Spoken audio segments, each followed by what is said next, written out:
नमस्कार, मैं हूं राहुल शर्मा। आप देख रहे हैं नेक्स्ट 9 न्यूज और आज हम अपने प्रोग्राम में बात कर रहे हैं बंगाल चुनाव की। क्या बंगाल में एक बार फिर से ममता बनर्जी का जादू चल पाएगा? क्या एक बार फिर ममता बनर्जी बंगाल की सत्ता पर काबिज होंगी या फिर इस बार भारतीय जनता पार्टी की ताकत रंग लाएगी?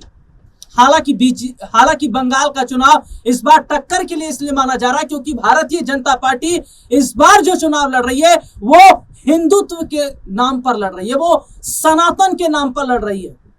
और क्या हिंदुत्व का कार्ड बंगाल में चलेगा?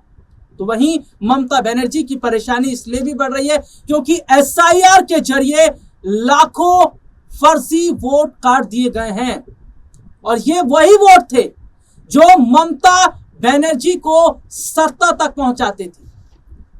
और सवाल यह भी है कि क्या भवानीपुर सीट का जो माहौल है वो और ज्यादा अगर कहा जाए तो गर्मजोशी वाला रहेगा, क्योंकि शुभेंदु अधिकारी जो एक वक्त में ममता बनर्जी के साथ थे, याद कीजिए नंदीग्राम आंदोलन से, वो उनके खिलाफ खड़े।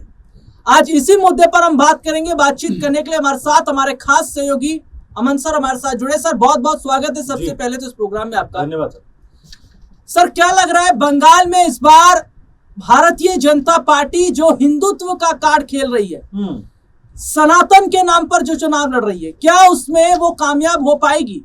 देखिए राहुल जी, बिल्कुल आपने सही कहा, क्योंकि बीजेपी के पास में मिला जुला कर मुद्दा यही है कि हिंदुत्व का नारा देकर चुनाव में उतरा जाए। दूसरा, जिस तरीके से घुसपैठ का मुद्दा लगातार बीजेपी उठा रही है और कह रही है कि यहाँ पर बांग्लादेश से बहुत सारे घुसपैठी घुसे हुए हैं जिनको मुख्यमंत्री ममता बनर्जी का संरक्षण प्राप्त है। इस तरह के इल्जाम जो है वो बीजेपी लगातार लगा रही है। और जो बात आप कर रहे थे एसआईआर की, उसके तहत देखा जाए तो तकरीबन ऐसा देखने को मिल रहा है कि 80-90 लाख वोटर जो थे इस लिस्ट से बाहर होते हुए दिखाई पड़ते हैं, जिसका सीधा प्रभाव जो है वो ममता बनर्जी के वोट बैंक पे पड़ता हुआ दिखाई पड़ेगा।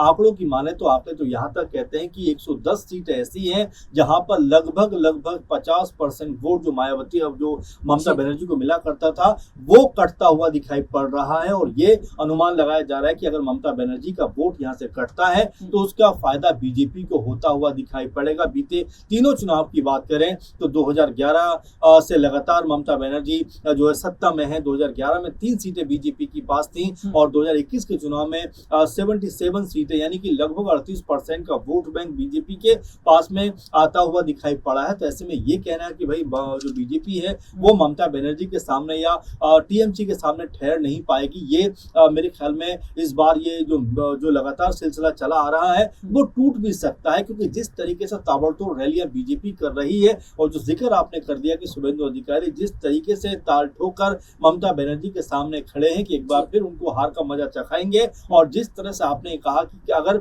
बीजेपी यहाँ पर जीतती है तो क्या सीएम पद का सेहरा शुभेंदु अधिकारी के सर पर सजेगा, जो एक समय ममता बनर्जी के साथ में कदम से कदम मिलाकर चला करते थे। आज ममता बनर्जी को ही सत्ता से उखाड़ फेंकने के लगातार दावे करते हुए दिखाई पड़ रहे हैं। तो ये तमाम ऐसी बातें हैं जो बीजेपी भुनाने की कोशिश कर रही है। और चूंकि एसआईआर का मामला लगातार जो है राजनीति को एक अलग दिशा और दशा देता हुआ दिखाई पड़ रहा है, क्योंकि 80-90 लाख अगर वोट कटते हैं या उनका नाम हटा है तो आप ये मानकर चलिए कि इसका फायदा बीजेपी को होता हुआ दिखाई पड़ सकता है। हालांकि हुमायूं कबीर और ओवैसी का गठबंधन भी यहाँ पर दिखाई पड़ रहा था, लेकिन जिस तरह से हुमायूं कबीर के ऊपर एक तथाकथित वीडियो सामने आया यहाँ पर वो 1000 करोड़ जो है रुपए की लेन देन की बात करते हैं, उसके बाद ओवैसी ने भी जो है उनसे अपना दामन जो है कह सकते हैं छुड़ा लिया और ये गठबंधन चुनाव से पहले ही टूटता हुआ दिखाई पड़ा है। तो क्या इसका फायदा ममता बनर्जी को मिलता हुआ दिखाई पड़ेगा? क्योंकि कई जानकार कह रहे हैं कि हुमायूं कबीर को मुस्लिम वोट काटने के लिए ही उतारा गया था, लेकिन चुनाव से पहले जिस तरह से वो एक्सपोज हुए हैं उसने ममता बनर्जी को कहने के सहारा दिया है। सर, भवानीपुर सीट का मैं थोड़ा सा जिक्र करना चाहूंगा क्योंकि ये हाई प्रोफाइल सीट मानी जा रही है। इसकी 2 वजह है। एक ये क्योंकि यहाँ से बंगाल की मुख्यमंत्री ममता बनर्जी चुनावी मैदान में, और दूसरा शुभेंदु अधिकारी जो एक समय में ममता बनर्जी के साथ थे, आज वो उनके खिलाफ खड़े हुए। क्या लग रहा है सर, भवानीपुर का जो सियासी माहौल है वो बदलेगा? जी। ममता जीतेंगी या शुभेंदु जीतेंगे? जी, देखिए महत्वपूर्ण बात यह है कि जिस तरीके से 3 चुनाव में प्रदर्शन टीएमसी ने किया है, एक समय 160-65 सीट के आसपास सीटें आए, फिर 200 के आसपास आए, 200 प्लस चले गए। तो ये ममता बनर्जी की ताकत कहीं न कहीं दर्शाता है कि बीजेपी की तमाम कह सकते हैं कोशिशों के बावजूद भी, बीजेपी के तमाम माहौल बनाए जाने के बावजूद भी ममता जो सरकार है वो लगातार 3 बार बनी। चौथी दफा की हम बात करें तो जिस तरीके से ममता बनर्जी यहाँ पर घेरने का प्रयास कर रहे हैं, जिस तरह से जो बंगाली अस्मिता की लगातार वो आवाज उठा रही है, मुद्दे उठा रही हैं, और बाहरी बनाम जो कह सकते हैं कि जो लगातार जो बंगाली है असली, उनके बीच में जिस तरह की बातें वो कह रही हैं, उससे कहीं ना कहीं ऐसा लगता है कि वो जो बंगाली लोग हैं, जो बंगाल की जनता उनके अपने साथ कनेक्ट करना चाहती है, और यही वजह है कि तमाम सारे वार जो है वो बीजेपी के ऊपर करती हुई दिखाई देती है। लेकिन भवानीपुर सीट का आप जिक्र कर रहे हैं कि क्या वहां से एक बार फिर शुभेंदु अधिकारी चुनाव जीतते हुए दिखाई पड़ेंगे, अपने आप में बड़ा सवाल बन जाता है, क्योंकि भवानीपुर सीट पे पहले भी कह सकते हैं ममता बनर्जी को उन्होंने पटखनी दी है। ममता बनर्जी की 2021 की बात के चुनाव में हार हुई थी, लेकिन उसके बावजूद उनकी पार्टी ने 200 से भी ज्यादा सीटों को हासिल करके सत्ता पर अपना कब्जा जमाया था। तो अब क्या लड़ाई सिर्फ ममता बनर्जी वर्सेस शुभेंदु अधिकारी है, क्योंकि तमाम 294 जो सीटें हैं उसके ऊपर आपको बेहतर प्रदर्शन करना पड़ेगा, तब कहीं जीत आपको मिलेगी। सत्ता का जो कह सकते हैं कि जो हक है वो आप उसको फिर पा सकते हैं, लेकिन सिर्फ शुभेंदु और ममता बनर्जी का मुकाबला बनाएंगे तो बीजेपी को सत्ता से फिर दूर रहना पड़ेगा। इसलिए 294 जो सीटें हैं उनके ऊपर बीजेपी के तमाम जो नेता हैं उनको निगाह रखनी पड़ेगी। अगर सिर्फ ममता वर्सेस शुभेंदु अधिकारी रहा पूरा मसला, तो कहीं ना कहीं बीजेपी के लिए सत्ता में आना फिर मुश्किल होता हुआ दिखाई पड़ेगा। तो जिस तरीके से सर ने बहुत बारीकी से समझाया कि ये जो मुकाबला है, ये मुकाबला कड़ा इसलिए माना जा रहा है और क्योंकि यहाँ पर इस बार ममता बनर्जी की जो साख है वो दांव पर लगी। सर, मैं हुमायूं कबीर का जिक्र करना चाहूंगा। ये भी एक वक्त में ममता बनर्जी के साथ थे। ममता बनर्जी से अनबन हुई है तो इधर आ गए, और ये भी मुसलमान वोट पर जो है जोर दे रहे हैं। दूसरी तरफ AIM प्रमुख असदुद्दीन ओवैसी का अगर मैं जिक्र करता हूं तो वो भी यहाँ पर मुस्लिम वोट पर पूरा फोकस कर रहे हैं। और लेकिन यहाँ पर जो मुसलमान वोट बैंक बढ़ रहा है हुमायूं कबीर और ओवैसी के बीच में, क्या इसका नुकसान ममता बनर्जी को उठाना पड़ेगा? क्योंकि अभी तक M समीकरण जो था वो सीधे ममता बनर्जी को वोट बैंक देता था। देखिए बिल्कुल, और इसमें कोई दोहराई की बात नहीं है कि हुमायूं कबीर का आना कहीं ना कहीं वोटों में एक तरीके से कह सकते हैं कि जो विकेंद्रीकरण कहते हैं, एक तरीके से जो उसमें अलगाव करने की बात करते हैं या अपने हक में कुछ वोट तोड़ने की बात करते हैं, उस कोशिश में हुमायूं कबीर को कहीं ना कहीं उतारा गया या हुमायूं कबीर वहां पर उतरे। लेकिन जिस तरह से वो एक्सपोज होते हुए दिखाई पड़े हैं और 1000 करोड़ के लेन देन की बात उनकी वीडियो में हो रही है, हालांकि हम पुष्टि तो नहीं करते कि वीडियो ये उनका ही है या सही वीडियो, लेकिन जिस तरीके से माहौल बना है उसके बाद में असदुद्दीन ओवैसी जो AIM के अध्यक्ष हैं, उन्होंने कहा कि भाई हम जो है हुमायूं कबीर के साथ में चुनाव नहीं लड़ेंगे, हम अलग चुनाव लड़ेंगे। तो आप समझ सकते हैं कि हुमायूं कबीर जिस तरह का माहौल बनाते हुए दिखाई पड़ रहे थे चुनाव से ठीक पहले, उनकी जो स्थिति है वो अब कोई बहुत बेहतर दिखाई नहीं पड़ रही। जो उनके साथ में गठबंधन की बातें किया करते थे ओवैसी, वो भी उनसे छिटक कर दूर जा रहा है। और यही बात मैं आपसे कह रहा था कि 27-28% जो मुस्लिम वोट है, अगर एक बार फिर ममता बनर्जी की तरफ रहा तो बीजेपी के लिए यहाँ पर मुश्किल होता हुआ दिखाई पड़ेगा, क्योंकि 294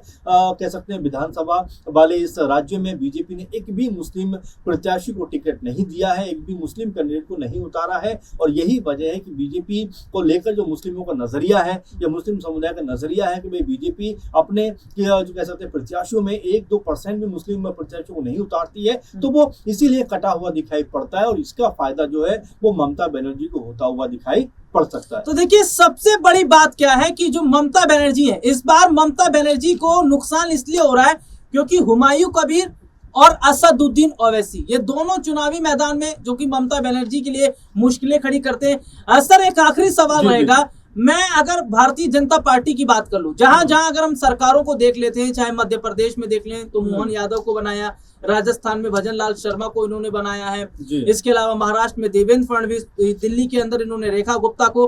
तो ज्यादातर जो राज्य हैं या मोस्टली राज्यों में, हरियाणा में नायब सिंह सैनी को, तो इन्होंने ज्यादातर राज्यों में अपना ही मुख्यमंत्री बनाया है। तो क्या लग रहा है कि बंगाल के अंदर भी ये शुभेंदु अधिकारी के नाम पर चुनाव लड़ रहे हैं या मोदी जी के नाम पर चुनाव लड़ा जा रहा है, ये सनातन के नाम पर चुनाव लड़ा जा रहा है, हिंदुत्व के नाम पर लड़ा जा रहा है, और अगर चुनाव लड़ा जा रहा है तो मुख्यमंत्री शुभेंदु होंगे या कोई और होगा? देखिए बिल्कुल अभी इसको लेकर कोई बहुत तस्वीर साफ नहीं है, लेकिन हाँ शुभेंदु अधिकारी जिस तरीके से नजर आते हैं, जिस तरीके से पार्टी कमान को संभाले हुए आगे बढ़ते हैं, चुनाव प्रचार करते हैं और दावे करते हैं कि भाई बीजेपी को वो इस बार जीत दिला के रहेंगे, तो क्या उनका हक बनता हुआ दिखाई पड़ता है? क्योंकि ममता बनर्जी को वो हरा भी चुके हैं, एक बार फिर ममता बनर्जी के वो सामने खड़े हुए नजर आते हैं। तो ऐसे में बड़ा सवाल यही बनकर उभर कर सामने आता है कि शुभेंदु अधिकारी सबसे ज्यादा यहाँ पर तवज्जो रखते हैं, सबसे ज्यादा कह सकते हैं बीजेपी की जो कह सकते हैं कि झंडा है उसको लेकर आगे बढ़ते हुए नजर आते हैं, बीजेपी के लिए माहौल बनाते हुए नजर आते हैं। तो उनसे बड़ा चेहरा तो मुझे नहीं लगता बीजेपी के लिए कोई इस समय बंगाल के अंदर है। और चूंकि आप देखिए कि इससे पहले अगर हम असम का ही जिक्र कर लें, जो बंगाल का पड़ोसी राज्य भी है, वहां पर जिस तरह से हेमंत बिस्वा शर्मा जो कांग्रेस पार्टी से निकलकर कह सकते हैं कि बीजेपी में शामिल हुए, उनको जो है से मुख्यमंत्री बनाया गया। तो ये कोई हैरानी की बात नहीं कि यहाँ पर अगर बीजेपी सत्ता में आती है तो शुभेंदु अधिकारी को ही मुख्यमंत्री बनाया जाएगा, क्योंकि उनसे बड़ा चेहरा फिलहाल बंगाल में बीजेपी के लिए दूसरा नहीं है। तो उनसे बड़ा चेहरा कोई और नहीं है। और सबसे बड़ी बात यह है कि क्या अगर शुभेंदु को मुख्यमंत्री बनाया जाएगा तो बीजेपी में बहुत से ऐसे वरिष्ठ लोग हैं बंगाल में जो घात लगाकर बैठे हैं कि वो भी मुख्यमंत्री की रेस में हो, वो भी मुख्यमंत्री बनना चाह रहे हो। तो क्या ये जो मसला है ये आसानी से सॉल्व होगा? लेकिन उससे पहले चुनाव जीतना जरूरी है। अब बंगाल की जनता जो है वो किसके साथ रहेगी? ममता बनर्जी के साथ रहेगी या हिंदुत्व के नाम पर वोट देगी, सनातन के नाम पर वोट देगी? और अगर हिंदुत्व और सनातन के नाम पर वोट दिया जाता है तो क्या इसका फायदा भारतीय जनता पार्टी को बंगाल में होगा? ये आने वाले वक्त में देखना होगा। और फिलहाल आज के इस प्रोग्राम में इतना ही। मुझे और सर को इजाजत दीजिए। नमस्कार।